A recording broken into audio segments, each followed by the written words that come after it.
Topic है काव्य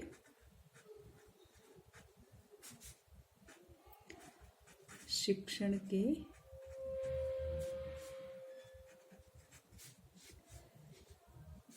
शिक्षण के उद्देश्य पढ़ ली। शिक्षण की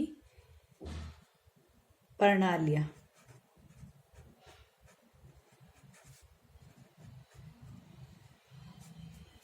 आज का अपना टॉपिक क्या है? काव्य शिक्षण की प्रणालियां। प्रणालियां क्या होती, यानी कि किस किस तरीके से हम काव्य शिक्षण करते हैं, कौन कौन सी इसमें शैली आती है, प्रणालियां आती है काव्य शिक्षण के लिए। तो सबसे पहले इसके काव्य शिक्षण की जो प्रणालियां हैं, काव्य शिक्षण की जो प्रणालियां है उसमें सबसे प्रथम आती है गीत प्रणाली। गीत प्रणाली।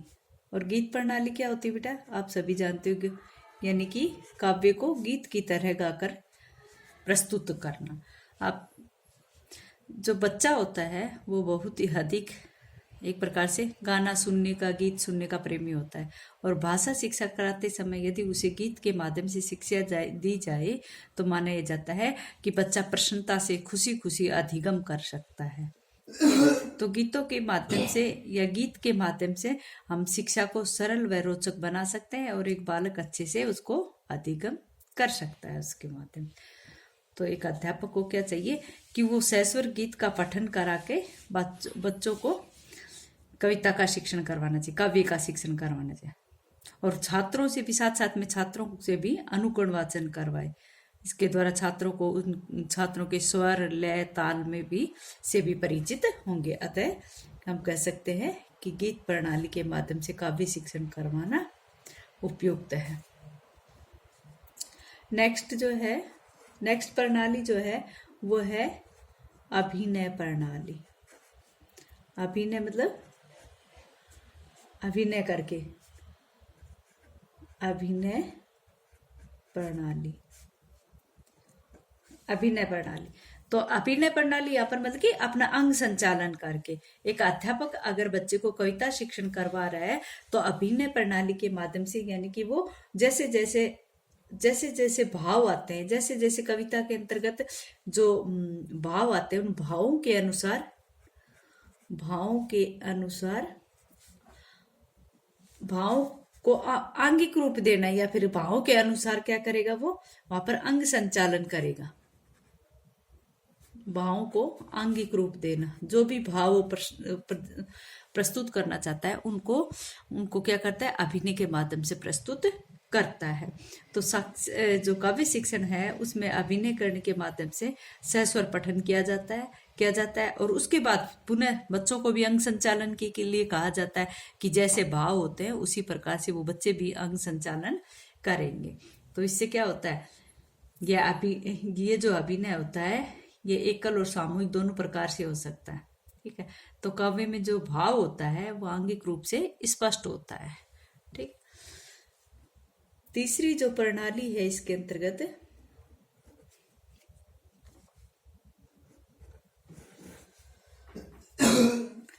तीसरी जो प्रणाली है वो है अर्थबोध।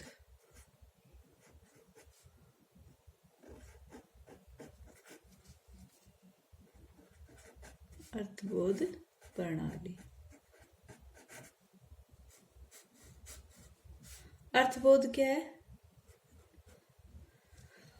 इस प्रणाली द्वारा जो अगर अध्यापक शिक्षण करवाता है तो स्वयं क्या करेगा, स्वयं उस काव्य का अर्थ बताएगा। अगर अध्यापक इस प्रणाली के माध्यम से बालक को शिक्षण कराता है तो अध्यापक क्या करेगा, यहाँ पर अध्यापक स्वयं प्रत्येक लाइन का अर्थ बताएगा, काव्य का अर्थ बताएगा। वाचन व अर्थ की क्रिया जो है वहां पर साथ साथ होगी, वाचन भी करता जाएगा और साथ साथ अर्थ भी बताता जाएगा। ठीक है, तो जो अर्थबोध प्रणाली है वह काव्य शिक्षण का जो अध्यापक है वो स्वयं ही इस कार्य को करेगा। ठीक है, साथ में वो बच्चों को भी अपने कार्य में जोड़ेगा, यानी कि छात्र जो है वो भी उसमें सक्रिय रहेंगे। ठीक है, तो अर्थबोध प्रणाली इस प्रकार से होती है। नेक्स्ट है व्याख्या प्रणाली। व्याख्या प्रणाली आप सभी जानते हो, क्योंकि व्याख्या कौशल आप पिछली बार कर चुके हो बीएड में। तो व्याख्या प्रणाली क्या होती है बेटा, कि अध्यापक जो है वो प्रत्येक पंक्ति की व्याख्या करेगा, प्रत्येक पक्षों का ज्ञान देगा वो वहां पर, या जो कवि का जो भी भावार्थ है उसके अंतर्गत, जो कवि का उस कवि के प्रति या उस कविता के अंदर जो भी भाव निहित है, उस भाव को अध्यापक यहाँ पर प्रस्तुत करेगा। भाई कवि का जो दार्शनिक भाव था, या फिर उसकी क्या प्रवृत्ति थी, या फिर उसकी रचना शैली कैसी थी, उसमें कौन से रस थे, छंद थे, अलंकार थे, आदि का विस्तार पूर्वक अध्ययन यहाँ पर अध्यापक करता जाएगा। व्याख्या के साथ साथ इन सब बातों को वो बताएगा। कवि कौन कौन सी बातें, कि कवि ने किस भाव को उसके अंदर दर्शाया है, कौन सी प्रवृत्ति को, कौन सी रचना शैली को, कौन से रस या छंद आदि को का उसने इसमें जिक्र किया है, तो वो भी साथ साथ में अध्यापक बताएगा। नेक्स्ट जो है वो है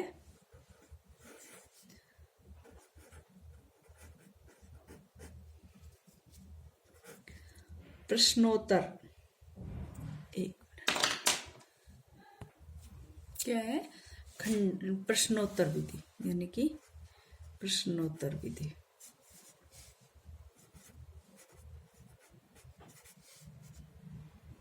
प्रश्नोत्तर प्रणाली, विधि नहीं, प्रश्नोत्तर प्रणाली। तो प्रश्नोत्तर प्रणाली क्या होती है, यहाँ पर अध्यापक जो है इसको वैसे खंडान्वय प्रणाली भी कहा जाता है। इस विधि को खंडान्वय विधि भी कहा जाता है, क्योंकि इसमें खंडों में विभाजित कर लेता है। अध्यापक जो है यहाँ पर अर्थबोध कराते हुए जो कविता है उसका विश्लेषण करता है, और प्रश्नों के माध्यम से वो कविता का विश्लेषण यहाँ पर बालकों से करवाता है। तो ये इस कारण से इसको खंडान्वय विधि भी कहता है, क्योंकि खंड जोड़ते हुए संपूर्ण कविता का भाव स्पष्ट किया जाता है, इसलिए इसको खंडान्वय विधि कहा जाता है। ठीक है, ये जो इस प्रकार की जो प्रणाली है, इसमें काव्य के जो भाव होते हैं वो बहुत ही जटिल होते हैं, लेकिन वहां पर प्रश्नों के माध्यम से बच्चों से पूछा जाता है, तो वो बच्चे उसमें रुचि लेते हैं। एक प्रकार से बच्चे उस प्रणाली के माध्यम से उस काव्य से जुड़ जाते हैं, सक्रिय रहकर पढ़ाई करते हैं। ठीक है, नेक्स्ट है तुलना विधि, तुलना प्रणाली या तुलना विधि। तुलना प्रणाली में क्या है कि एक कविता जो होती है उस कविता को दूसरी कविता के समकक्ष रख के पढ़ाया जाता है, या फिर इस प्रणाली द्वारा अध्यापक जो काव्य पढ़ाता है उस काव्य की तुलना उसके समकक्ष दूसरा काव्य रख कर करता है। और ये जो तुलना है ये व्याख्या प्रणाली का ही विस्तृत रूप है। तुलना करते समय अध्यापक जो है दोनों काव्यों की समानता या असमानता के बारे में बताता रहेगा। ठीक है, समानता या असमानता पर प्रकाश डालता रहेगा अध्यापक। ठीक है, तो इसलिए इसको तुलना प्रणाली कहा गया। नेक्स्ट जो है इसमें समीक्षा प्रणाली, बिल्कुल इसी की तरह जैसे आपकी समीक्षा प्रणाली। समीक्षा प्रणाली क्या होती है, जैसे तुलना की जाती है उस प्रकार से यहाँ पर तुलना, मतलब कि इस तुलना एक ही बात के लिए, या तो उसके अच्छाई के लिए बुराई के लिए, लेकिन यहाँ पर समीक्षा जो है वो यहाँ पर कमियां भी निकालती है, एक प्रकार से आलोचना भी करती है दूसरी कविता की, और समालोचना भी करती है, समीक्षा करती है कि कौन सी अच्छी है कौन सी सही। इसमें जो काव्य रचना की जो भाषा है, भाव है, रस है, छंद है, अलंकार जो है, इसको आलोचनात्मक दृष्टिकोण में लिखकर अध्यापक यहाँ पर पढ़ाएगा।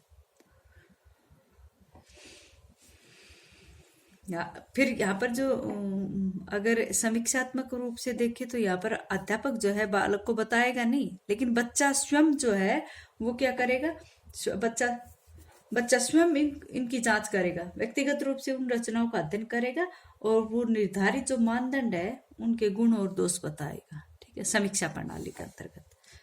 ठीक है, नेक्स्ट जो है वो है व्यास प्रणाली। व्यास प्रणाली, व्यास प्रणाली क्या होती है, व्यास प्रणाली का मतलब ये होता है कि जो नाम की दृष्टि से जो कथावाचक उन कविता उस काव्य के जो छोटे छोटे रूप बनाता है, उन सब में अध्यापक जो है एक एक शब्द की उपादेयता या फिर वो शब्द बल या फिर दोष या फिर वाक्य विन्यास का स्पष्टीकरण वहां पर करता है। इस प्रणाली में जो भावानुसार अभिनय भी किया जाता है, भाव के अनुसार अभिनय भी किया जाता है, लेकिन ये पूरा आस्वादन यहाँ पर नहीं हो पाता है। भाव के स्पष्टीकरण के लिए अध्यापक क्या करता है, आवश्यकता अनुसार कुछ उदाहरण दे देता है, कुछ दृष्टांत, कुछ कथाएं आदि भी प्रस्तुत करता है। ठीक है, तो ये थी आपकी व्यास प्रणाली। ठीक है, अच्छा बच्चों, आज इतना ही, आगे कल कर